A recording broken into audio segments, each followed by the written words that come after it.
merencanakan, mungkin kalian sudah merencanakan nih, untuk topik tugas besar saya akan membuat website apa, gitu.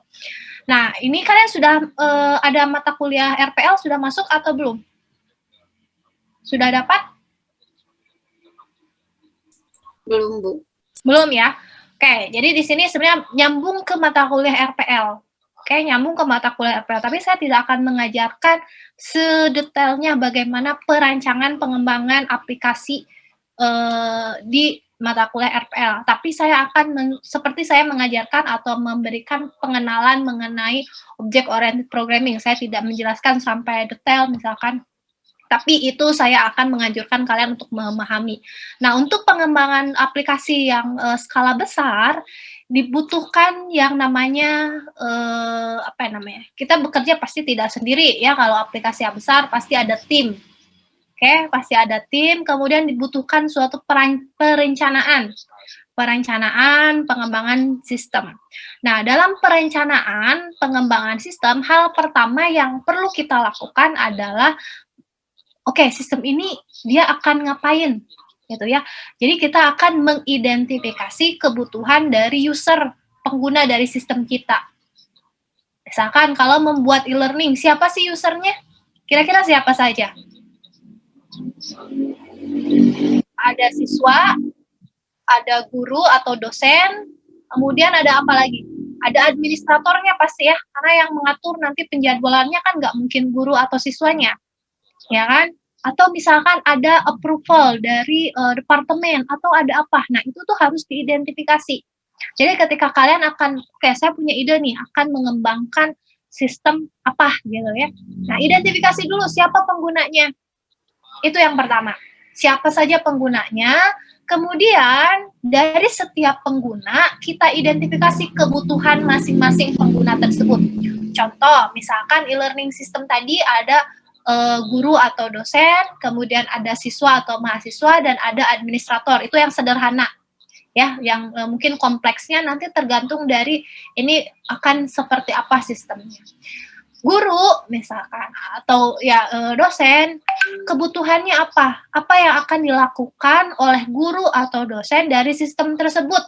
Nah, itu adalah mengidentifikasi kebutuhan dari user. Harus diidentifikasi nih, guru harus ngapain? Guru harus atau dosen harus bisa login, gitu ya.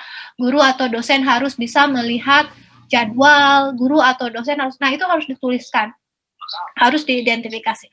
Guru atau dosen harus mengupload konten pembelajarannya, gitu. Guru atau dosen harus ngapain? Nah itu harus diidentifikasi, harus diidentifikasi. Nah, kemudian itu namanya adalah kebutuhan functional requirement. Jadi fungsi dari sistem itu dia harus ngapain. Nah, selain functional requirement, ada juga kebutuhan non-functional requirement. Nah, kalau ini berhubungan dengan keamanan, reliability datanya, dan lain-lain. Keamanan, contohnya misalkan ini sistem memang perlu login atau tidak, gitu ya. Kemudian bagaimana nanti enkripsi di passwordnya. Ya, itu keamanan. Kemudian kalau misalkan non-functional requirement, kalau ada error nih, kalau salah masukin, misalkan kalian ada form nih, dia sebelum submit, misalkan si sistem ini bisa bisa menghandle ada kesalahan atau error input. Nah, itu juga merupakan non-functional requirement. Gitu ya, jadi harus diperhatikan ketika kalian akan membuat sebuah sistem.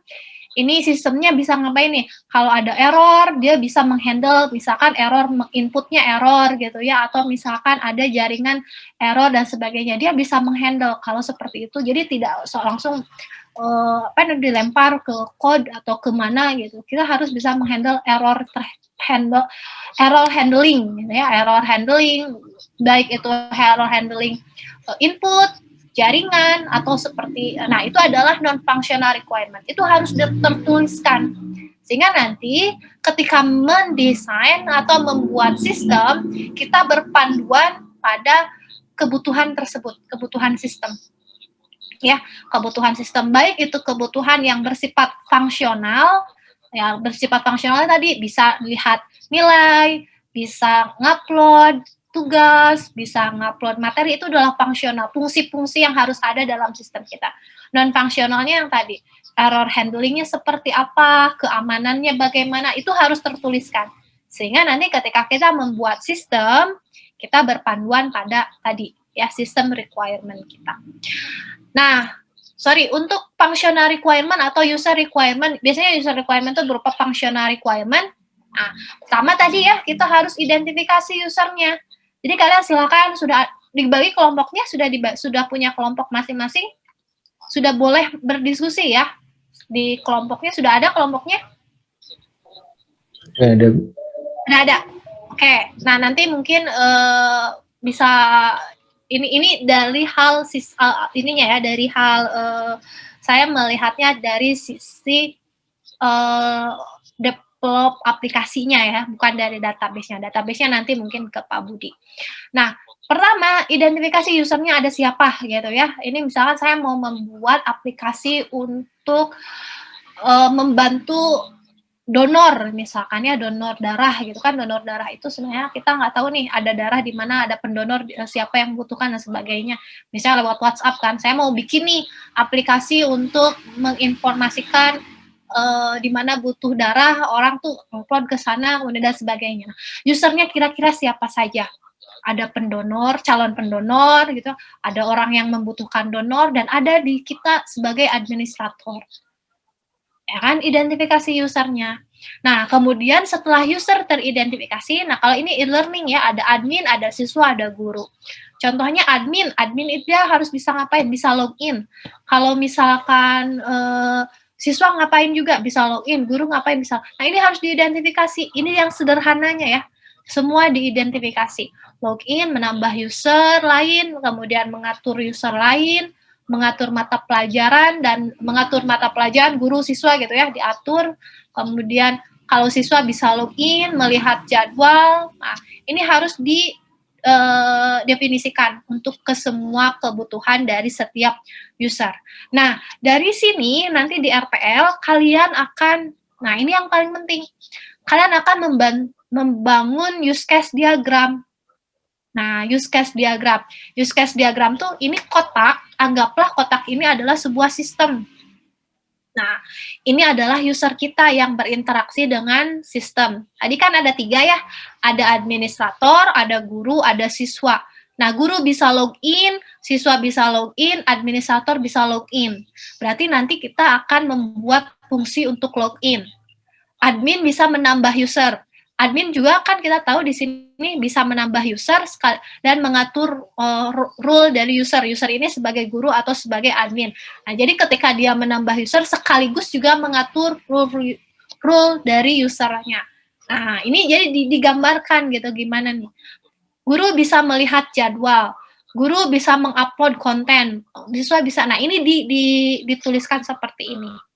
Oke. Nah, dari sini nanti kalian akan mempermudah kalau ingin bekerja secara tim, ya, dimana ini kalau di kelompok besar di pembangunan sistem pasti programmernya tidak hanya 1 ya, mungkin 2 atau 3. Nah, anggaplah kalian di sini semuanya berperan sebagai programmer. Oke, di kelompok ini yang 4 orang itu silahkan bagi-bagi. Misalkan nih, Bahrul sekelompok sama Aldi, sama Raffi, sama Alia. Nah, Bahrul sekarang bertanggung jawab untuk membuat tampilan login. Misalkan kan ini loginnya siswa login, guru login, admin login. Pasti kan sebenarnya butuh 1 saja page untuk login dan fungsional untuk login. Gitu. Jadi nanti Bahrul khusus untuk login sama misalkan menambah user. Menambah user kan ini nanti yang pakai adalah admin. Ya kan, misalkan seperti itu. Nah, nanti misalkan untuk guru, ini bisa melihat jadwal dan daftar siswa. Nah, nanti kalau misalkan siswa juga bisa melihat jadwal dan daftar, atau admin juga bisa melihat jadwal dan daftar siswa, ya sebenarnya tinggal gunakan saja satu tampilan, ya kan? Yang nanti mungkin aksesnya admin bisa akses, guru juga bisa akses. Nanti tanda panahnya ke sini. 1 orang yang melakukan itu. Jadi, nanti di dalam kelompok kalian akan jelas pembagian tugasnya. Ya, pembagian tugasnya. Makanya semua harus bisa melakukan programmingnya, mengcodingnya tuh harus mampu gitu. Nah, dengan membagikan setiap orang menangani per use case. Ya, setiap orang menangani nggak per use case sih, maksudnya pembagiannya per use case. Mungkin satu orang bisa kebagian 3 use case, 4 atau 2 use case, atau 4 use case gitu ya. Kalau use case sederhana, kayaknya login sederhana deh. Mungkin bisa di yang ini seperti apalah, silahkan dikomunikasikan. Artinya, setiap orang dalam kelompok itu punya tanggung jawab untuk mendesain, mulai dari desainnya, kemudian bisnis rule-nya, dan sebagainya. Ya, jadi pembagiannya seperti itu. Nah, selanjutnya kalau sudah seperti ini, biasanya, nah, ini harus nyambung ke create IRD-nya, ya. Ini user harus ada apa saja nih, tabel dan sebagainya. Kalau ini mungkin nanti kalian akan pelajari dan akan menjadi topik yang akan dibahas dan dinilai di mata kuliah sistem basis data. Gitu. Kalau di saya, berarti fokus ke sini dan fungsionalitasnya itu harus terjaga. Dan selain ini, jangan lupa, tadi juga kan ada kebutuhan non-fungsionalnya, misalkan error handlingnya, kalau salah input dia harus ada error, kalau jaringannya seperti apa dan sebagainya, kecepatan responsif dan atau tidaknya, nah itu juga akan menjadi penilaian dalam pembangunan aplikasi website ini. Selain dari fungsionalnya yang harus jalan gitu, dan desainnya tentunya yang menarik. Oke, nah ini IRD-nya juga nanti akan didiskusikan.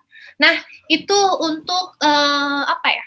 Sebagai salah satu hal yang ini saya tidak mendalam ya. Setelah use case diagram, kemudian ada flowchart diagram, kalau di dalam RPL ada sebagainya. Tapi dari use case diagram sendiri itu sudah bisa kebayang lah oleh kalian untuk membekali pengaturan dari bagaimana nanti kerja timnya. Ya, jadi kerja timnya berdasarkan pada use case gitu. Jadi tidak misalkan yang satu nangani database, yang satu nanti kan kalau database mah itu di mata kuliah lain. Tapi kalau di sini saya akan menilai timnya gitu ya, tim juga, dan menilai individu per use case yang muncul. Begitu. Oke, jadi mulai dari hari ini mungkin ya kalian kan sebenarnya ini pembangunan, oke, nanti mungkin untuk mudah-mudahan minggu depan saya mencoba untuk CI 4, saya belum sempat untuk memperbaiki versi PHP saya gitu dari kemarin karena ada PPL. Nah, jadi mudah-mudahan minggu depan kita sambil kalian mencoba untuk PHP 4 yang CI 4 yang memang PHP-nya compatible untuk CI 4 dicoba sampai dengan tadi bisa memetakan di mana saya menyimpan model, kemudian controller, dan juga apa satu lagi, model, controller dan view ya. Nah, kalau yang memang PHP-nya untuk CI 3 bisa dicoba dari aplikasi yang kalian sudah bangun, kemudian buat database-nya, nah buat model dan sebagainya. Nah, ini dari setelah bootstrap ini yang tadi, nah, dari bootstrap yang tadi itu adalah tugas individu. Setelahnya silahkan, karena kalian sudah punya kelompok, diskusi per kelompok, tapi setiap orang harus punya produk ya kan, meneruskan produk yang bootstrap tadi. Artinya berkelompok itu adalah teman diskusi. Ya, teman diskusi. Oke, mungkin itu untuk minggu ini. Udah mulai berkelompok, sekarang menjurus ke kerja kolaboratif ya, kerja bersama-sama dengan kelompok berdiskusi. Itu saja untuk hari ini. Ada hal yang akan didiskusikan atau yang akan disampaikan, Raffi? Bu, untuk framework-nya sendiri apakah CI atau boleh yang lain? Atau harus CI 4? CI dulu ya. Baik. CI dulu ya, CI dulu. Khusus CI 4 berarti, Bu? Saya rekomendasikan yang terbaru, CI 4 gitu ya. Walaupun tadi contohnya karena tadi ada saya belum update, jadi baru CI 3, tapi rekomendasi saya kalian untuk tugas besar menggunakan yang terbaru ya, CI 4. Dan kalian bisa menggunakan bootstrap juga, jadi bootstrap dengan CI. Oke? Baik. Oke, baik. Itu saja untuk hari ini. Mulai berkelompok, mulai berdiskusi, merumuskan, mendiskusikan setiap permasalahan yang kalian hadapi. Semuanya harus mampu, karena kan tadi ya, setiap orang tidak bisa mengandalkan, karena setiap orang punya tanggung jawab untuk per use case gitu ya, tanggung jawab per use case. Jadi bukan tanggung jawab ini yang siapa yang mendesain, ini yang siapa, semua orang harus bisa menggunakannya. Itu saja untuk hari ini. Terima kasih. Ya, itu saja dulu mungkin hari ini. Terima kasih. Assalamualaikum.